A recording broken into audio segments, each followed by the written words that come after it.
Okay, good morning. June 20, chart analysis. So, try lang natin na i-break down lalo yung nangyari kaninang umaga. Pero this time itong line na to, uh, the, the trend line. Ayan, support. Yung iba nagtatanong kasi, Sir, paano maglagay ng support? Yung iba naglalagay sa dulo ng wick. Ayan.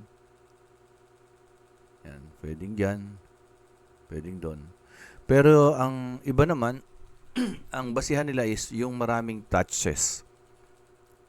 Tulad yan, di ba? Nag-touch dyan, nag-touch dito. Bakit hindi dito? Kasi yung maraming touches. Kasi ito, 1, 2, ito. Almost ito. Although na hindi, pero mas malapit yan kaysa kumpara dito. Tapos ito.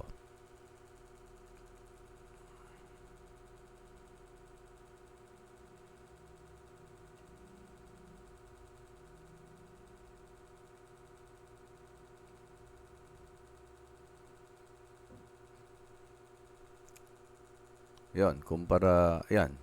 Yan, isa. Ayun, isa. Dalawa, tatlo. Halos yun. Tapos ngayon, nandito tayo. So, kaya siya kinonsidered na trend line. At every time na tumatama dun yung price, nagbabounce siya. So, ito ngayon ay support. Yun. Subukan nating palitan ng colors. So, select nyo lang. Pagka lumabas na yung puti na yon, right-click nyo, properties. Yan, gawin yung yellow. Yan, yellow na lang. Yan, so yan. So, remember, the price now is nandun sa support. Ayan. Kaya kahit bumaba ako sa lower time frame, makikita ko yung line na yan. At yung price nasa very near doon sa line na yellow na yan. So, from daily time frame, baba tayo ng 1 hour. 1 hour, yan. So, sa last video ko, yung line na to, this trend line, nilagay ko sa dulo. Pero kaninang maga, pag gising ko, nire-review ko yung chart, may nakikita akong iba. So, nireconstruct ko yung trend line ko from here up to, ito, yung maraming touches. 1, 2, 3. Tatlo kumpara dito. So, 1, 2, 3, 4, 5, 6. And then, 1. So, I considered this as fake breakout. Fake, hindi kasi tumuloy. Yan. Since yung price hindi nag-close dyan, nag-close pa rin below the trend line. Ayun yung close kasi niyan eh. Di ba pagka bearish, pag bearish dyan ang open, ito ang high, bumalik, tapos nag-close siya dito. Ayan. Tapos, ito yung pinaka-low niya. So, basically, dito siya nag-close. Ayan. So, I consider this now as a valid resistance, previous. Pero because of these candlesticks, ayan, in 1 hour time frame kahapon, tsaka kagabi, so na-break yung resistance. Ayan, nag-close siya above, and then nasundan pa ng isang candlestick. Pero dito napigil siya, maaring dahil dito, dahil yan sa mga rejection na yan. So, dahil sa history niyan, ayan, meron pa siyang hammer. So, historically, yung price line na yan is talagang medyo strong bago nabutas, diba? Ayun, o. Nung nabutas, this support now becomes a resistance. Kaya nung bumalik siya, ayun, nauntog, bumaba uli. Pero kung sisilipin nating mabuti, ano yung nangyayaring trend sa ngayon, di ba? Ano yung nangyayaring trend? Parang nasilip ko kanina na opinion ko lang naman. So, because of this breakout, nagkaroon ng retest. Nagre-retest siya. And somehow this high is higher than this high. And this low is higher than this low. So if this is low and this is higher low, and if this is high or lower high, and then this is now the new high, wala na to. So this could be, ayan, although na bumalik to ng ganyan yan, this could be leading to another, once na break to, another higher high. Pero siyempre, hindi pa tapos. Lagi namang probability lang ang pinag-uusapan natin. Diba? Tapos tingnan natin yung candlestick. Ayan. Ayan. Tingnan natin yung candlestick. So, ayan, no?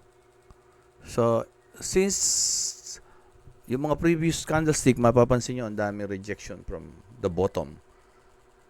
Ibig sabihin, buyers are, nagre-reject yung buyer. Ayan, no? Ayan. Ayan. Although na may rejection din sa taas, pero titingnan nyo yung haba ng mga buntot. Mas dominant yung haba sa baba. Ito rin, di ba? Ayan.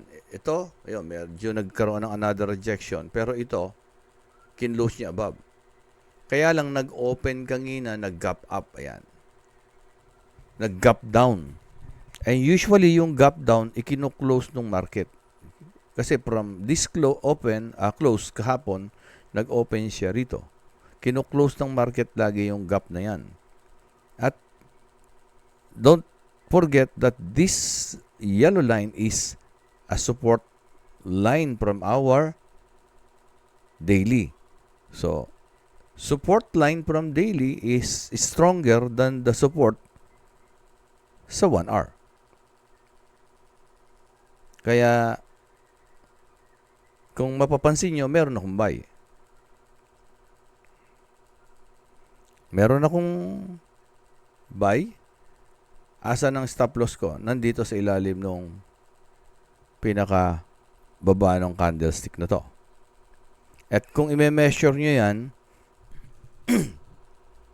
using crosshair, pwedeng sa baba, galing baba pataas, drag nyo lang papunta doon sa bawa. Ito yung stop loss ko. Drag nyo yan papunta doon sa entry ko. So, kung makikita nyo yung 2327, drop nyo yung 7, that is 232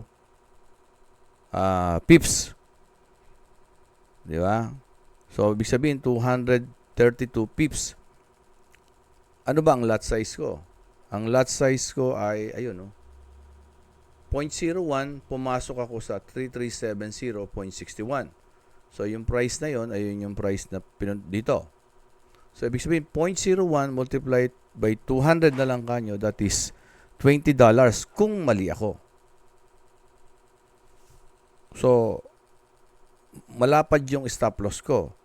At kung mali ako, $20 lang yung risk ko. Iba kasi yan, at iba din ito. Pag $20 ang risk mo, medyo manageable sa akin yung emotion ko. Pero pag 200, medyo kaya naman, pero not now. Kasi trading is mahirap i-push siya. Kasi you could be right and you could also be wrong. Pero kung ang traders talaga is malakas ang loob niya or siguro malaki ang kapital niya, wala naman problema doon sa malalaking lot size. As long na you are trading at your own risk at may proper knowledge ka, malaki yung posibilidad talaga na mag-win ka. Katulad nung nangyayari sa iba naming kasama, about yesterday or the other day, yung isa is $5,000, yung isa is 1.6. Medyo hindi pa ako ready sa ganung kalalaking lot size. Time will come, sabi nga. Lahat naman may tamang oras.